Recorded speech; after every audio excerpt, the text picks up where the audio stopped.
श्री शिवाय नमस्तु भयम। दोस्तों, जैसा कि आप सभी लोग जानते हैं कि 20 फरवरी 2026 यानी शुक्रवार को पड़ रही है फाल्गुन महीने की शुक्ल पक्ष तृतीया तिथि। और दोस्तों, यह वह तिथि है जो फाल्गुन मास में पड़ने वाली सबसे बड़ी तिथि है, क्योंकि यह शुक्रवार के दिन पड़ रही है। और इसका बहुत ही बड़ा और विशेष महत्व होता है। पूज्य गुरु जी ने कहा है कि अगर कभी भी मौका लग जाए और फाल्गुन महीने की तृतीया तिथि शुक्रवार को पड़ जाए तो आप लोगों को 11 चावल के दाने का उपाय तो अवश्य ही करना चाहिए। इन दोनों का संयोग बहुत ही कम आता है। इसी के साथ में गुरु जी ने अपने शिव पुराण कथा में बताया है कि इस दिन आपको 11 चावल दाने का उपाय तो आपको अवश्य ही करना चाहिए, क्योंकि ऐसा दिन पूरे साल में सिर्फ एक ही बार आता है। और दोस्तों, आप सभी लोग जानते हो कि शुक्रवार तृतीया तिथि का अगर सबसे बड़ा कोई उपाय है तो वह 11 चावल के दाने वाला उपाय है। तो दोस्तों, इस शुक्रवार तृतीया तिथि के दिन आप लोगों को इस 11 चावल दाने वाले उपाय को जरूर करना है। बहुत सारे लोग होंगे जिन लोगों ने इस उपाय को ना किया हो, मतलब पूरा साल निकल गया, उन्होंने किसी भी दिन इस 11 चावल के दाने वाले उपाय को ना किया हो। पर दोस्तों, आपके पास एक आखिरी मौका बचा हुआ है, जो कि 20 फरवरी शुक्रवार तृतीया तिथि के दिन है। तो इस दिन आप लोगों को इस वाले उपाय को जरूर कर लेना है।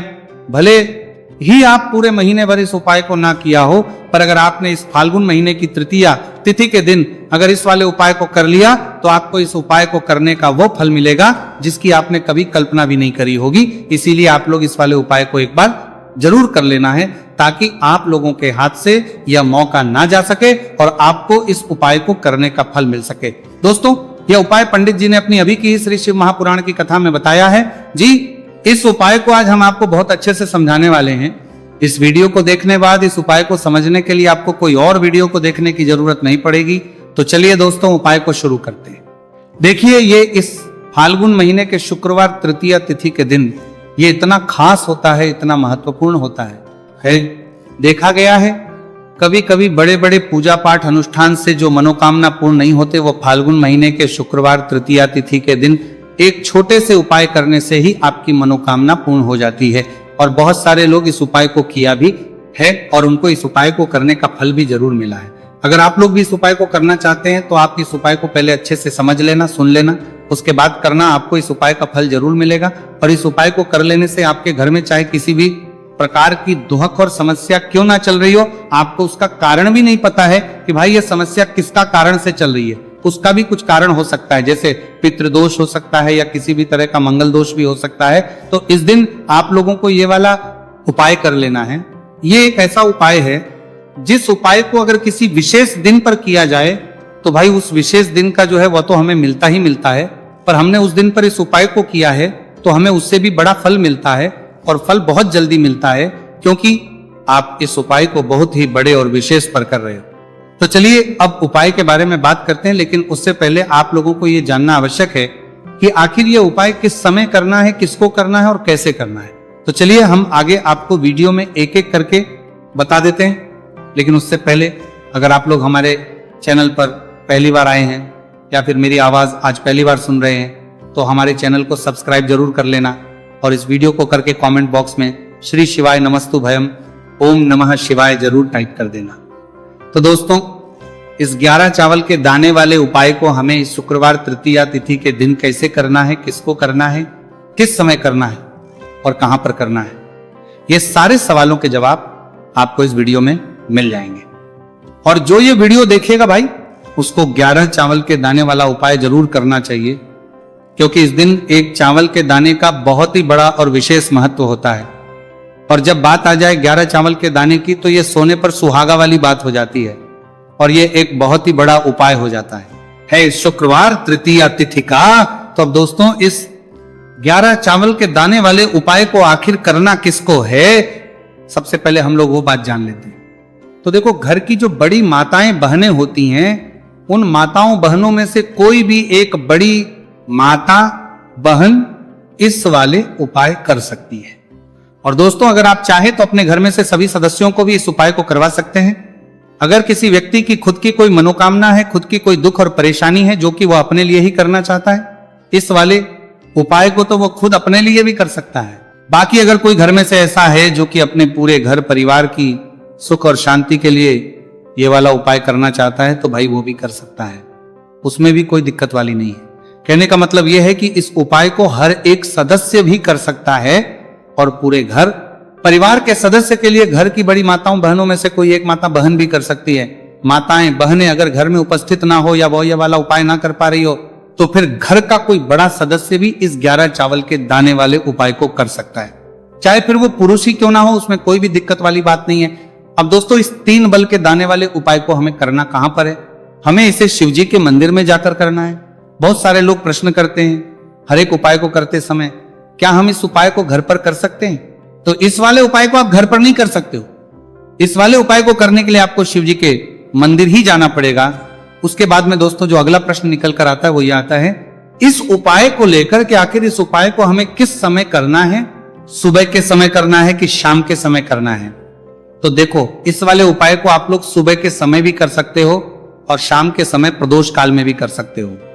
अब अगर आप पूछो कि भाई साहब सबसे उत्तम समय कौन सा रहेगा इस 31 चावल के दाने वाले उपाय को करने का, तो हम आपसे बस यही कहेंगे कि इस उपाय को आप सुबह के समय करेंगे तो ज्यादा बेहतर होगा। बाकी अगर प्रदोष काल शाम के समय भी करेंगे तो भी अच्छा होगा, उसमें कोई भी दिक्कत वाली बात नहीं है। तो अब दोस्तों अगली सबसे बड़ी और महत्वपूर्ण बात आती है, वो यह आती है कि सुबह अगर हम उपाय को करेंगे तो हमें कितने बजे से लेकर कितने बजे तक के बीच में करना है, और शाम के समय प्रदोष काल में करेंगे तो हमें कितने बजे से लेकर कितने बजे के बीच में करना है। तो देखो सुबह जितनी जल्दी हो सके आप उपाय को करने की कोशिश करना। बाकी अगर किसी कारणवश लेट भी हो जाओ थी, देर भी हो जाए तो 10 या 11 बजे तक भी आप उपाय कर लेना, पर 12 बजे से ज्यादा देरी ना हो, ठीक है, इस बात का ध्यान रखना। उसके बाद में दोस्तों अगर शाम के समय प्रदोष काल की बात करें, प्रदोष काल का जो समय है होता है वह शाम के 6 बजे से शुरू हो जाता है। मतलब शाम के 6 बजे से लेकर 7 बजे के बीच का जो समय होता है यह समय प्रदोष काल का समय होता है। पर अभी जो मौसम चल रहा है इस मौसम में जो है शाम बहुत देरी से होती है, तो आप इस उपाय को 7 बजे से लेकर या 8 बजे के बीच में भी कर सकते हो। मतलब शाम के 6 बजे से 8 बजे के बीच में आप कभी भी इस वाले उपाय को कर सकते हो, उसमें कोई भी दिक्कत वाली बात नहीं है। अब दोस्तों यहां पर इस उपाय को लेकर एक और सबसे बड़ी बात यह निकल कर आती है कि इस 11 चावल के दानों को हमें लेना कहां से होता है, और हमें इस उपाय को करने के साथ में क्या और कुछ भी सामग्री ऐसी होती है जो शिव जी के मंदिर लेकर जानी पड़ रहती है।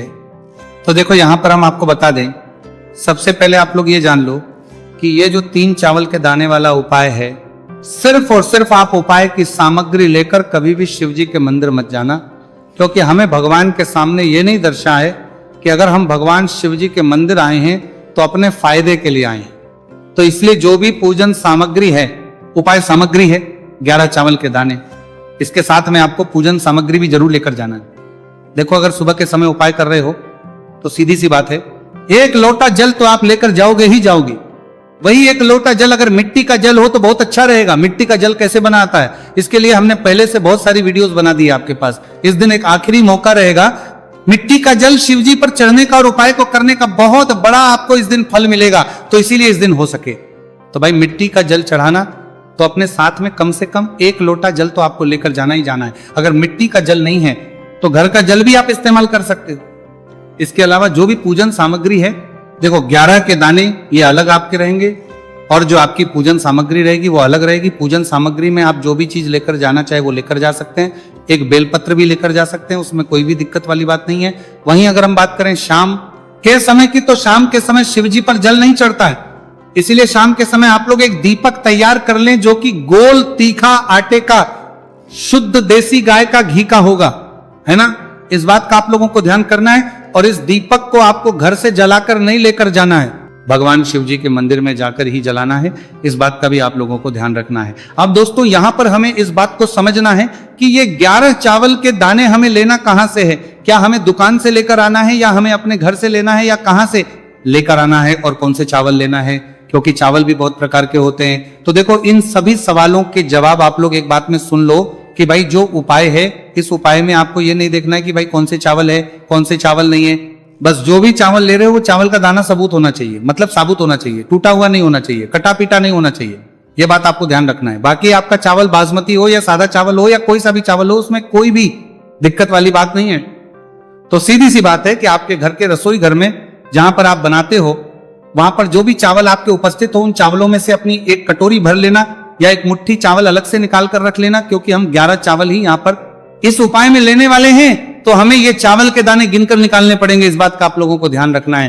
तो अपने उस चावल की कटोरी में से या चावल में से 11 ऐसे चावल के दाने आप लोग निकाल लो जो कि टूटे हुए ना हो, कटे पीटे ना हो, कोई दाग ना लगा हुआ हो, है ना। अच्छे साबुत चावल के दाने 31 दाने आप लोग निकाल कर रख लो और इन्हें किसी भी एक कागज की पड़िया में या किसी एक छोटी सी कटोरी में आप लोग रख लो, ताकि यह सुरक्षित रहे, आपके एक भी चावल का दाना इधर उधर ना हो और आपका उपाय भी पूरा अच्छे से हो जाए।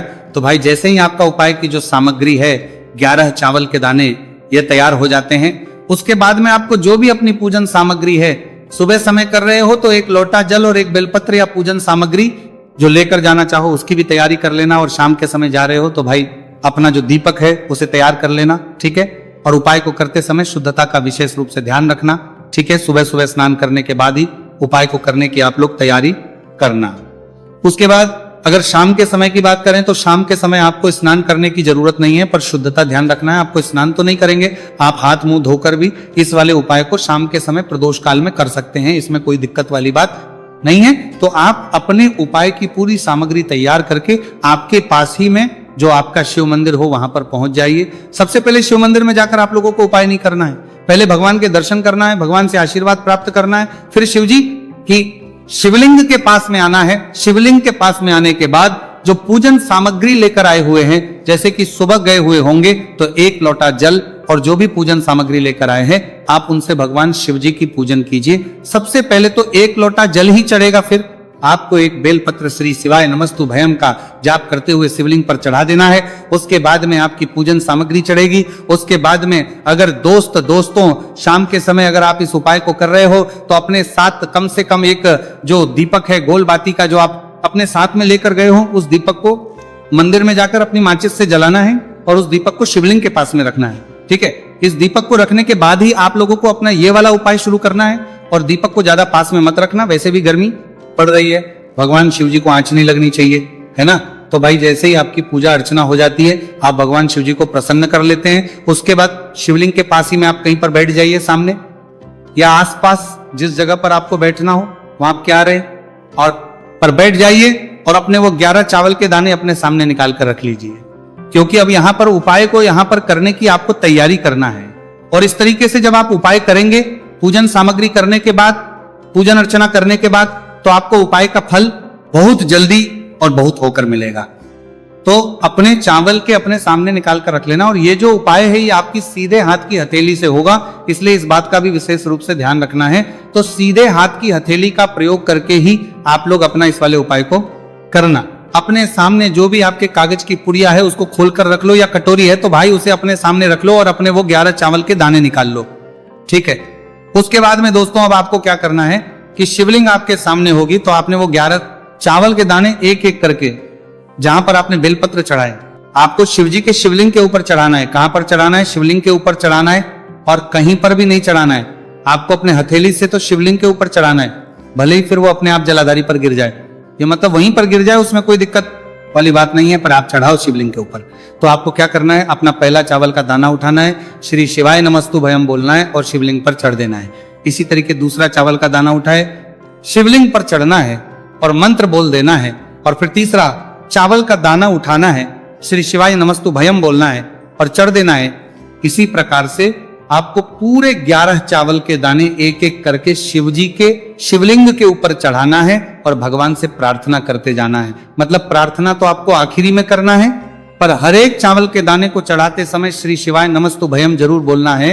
उसके ही में यह चावल का दाना शिवलिंग के ऊपर आपको चढ़ाना है। जैसे ही आपके 11 चावल के दाने शिवलिंग के ऊपर चढ़ते हैं तो भाई उसके बाद में आपको क्या करना है, भगवान से अपनी मनोकामना बोलना है। मनोकामना भी कब बोलना है? जब आपका 11 चावल का दाना आपके सीधे हाथ की हथेली में हो और आप उसे चढ़ाने के लिए जा रहे हो, श्री शिवाय नमस्तु भयम बोलकर उस आखिरी चावल के दाने को शिवलिंग के ऊपर चढ़ा देना। भगवान से फिर अपनी वह मनोकामना बोल देना जिस मनोकामना के लिए आप लोग अपना ये वाला उपाय कर रहे हो। जिस भी दुहक और परेशानी के लिए आप लोग अपना ये वाला उपाय कर रहे हो, उसके बाद में जैसे ही आप अपनी मनोकामना बोल देते हो, आपका ये वाला उपाय पूरा हो जाता है। पर दोस्तों उपाय को करने के बाद आप लोगों को 2 मिनट भगवान शिव जी के मंत्र का जाप जरूर करना है, और मंत्र का जाप करने के बाद भगवान से एक और बार करना है अपनी मनोकामना के लिए। या अपनी जो भी दुख और परेशानी है उसके लिए। इसके बाद में आप लोग भगवान को देखकर, भगवान से प्रार्थना करके, उनसे आशीर्वाद लेकर वहां से उठ सकते हैं और अपने घर पर जा सकते हैं। बस दोस्तों, यहाँ पर ये वाला उपाय पूरा हो जाता है। इस तरीके से जो भी व्यक्ति छोटी छोटी चीज का ध्यान रखते हुए इस 11 चावल के दाने वाले उपाय को करेगा, निश्चित सी बात है उसे उसकी मनोकामना पूरी होगी और जो भी दुख और परेशानी है वह भी बहुत ही जल्दी दूर होंगे। तो दोस्तों, यह थे पूज्य गुरु जी द्वारा बताए गए कुछ बहुत ही खास उपाय। अगर आपको जानकारी अच्छी लगी हो तो वीडियो लाइक करिएगा, मिलतेगा, मनोकामना पूरी होगी, ये तरफ से काम करिएगा, मिलतेगा हैं फिर एक नई वीडियो के साथ। श्री शिवाय नमस्तु भयम।